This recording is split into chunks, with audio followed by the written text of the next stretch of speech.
You ask Tiger to solve. This deals with linear equations with one unknown. The final result is x equals 48. Let's solve it step by step. Group all constants on the right side of the equation.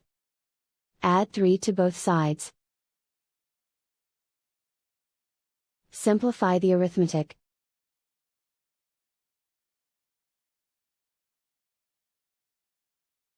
Isolate the x. Multiply both sides by 6. Group like terms.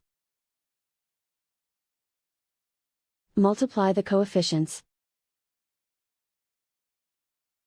Simplify the fraction. Simplify the arithmetic. And so the final result is x equals 48.